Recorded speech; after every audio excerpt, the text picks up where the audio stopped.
தமிழக திரையுலகில் ஜொலிக்கும் முன்னணி நட்சத்திரங்களில் ஒருவரான அவருக்கு மிக பெரும்பான்மையான ரசிகர்கள் ஏற்கனவே இருக்கிறார்கள். அப்படிப்பட்ட ரசிகர்கள் எல்லையற்ற ஆர்வத்தோடு அவரை காண துடிப்பதும், அதைப் போலவே கலையுலக கவர்ச்சியை நேசிக்கின்ற இளைஞர்களும் அவரை காண துடிப்பதும், திருச்சி மாநகரிலே பிரம்மாண்டமான கூட்டம் நேற்று கூடியிருந்ததை தொலைக்காட்சி வாயிலாக நானும் கண்டேன்.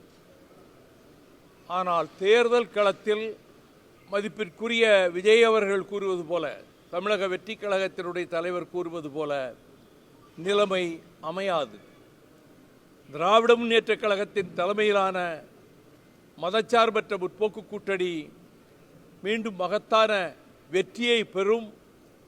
அந்த வெற்றியை தடுக்கின்ற சக்தி இவர்களால் ஏற்படுத்த முடியாது.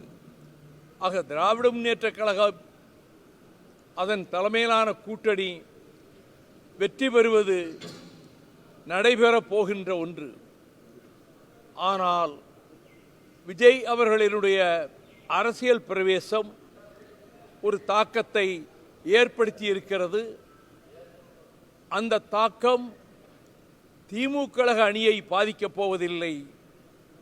அது எந்த வகையிலே விளைவுகளை ஏற்படுத்தும் என்பதை நாம் வர இருக்கிற தேர்தல் முடிவுகளை பொறுத்துத்தான் அப்பொழுது கணித்து சொல்ல முடியும்.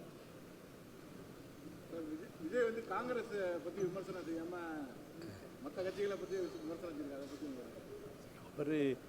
அவருக்கு மனதில் என்ன கருத்துக்கள் தோன்றுதோ அதை சொல்றாரு. திமுக கூட்டணி பிளவு ஏற்பட வாய்ப்பு காங்கிரஸ் அதுக்கு வாய்ப்பே இல்லைங்க. ஒரு இம்மி அளவு, அணு அளவு கூட அதில் எந்த அசைவும் ஏற்படாது. அதில் எந்த விதமான ஒரு சிறு நெருடல் கூட ஏற்படாது.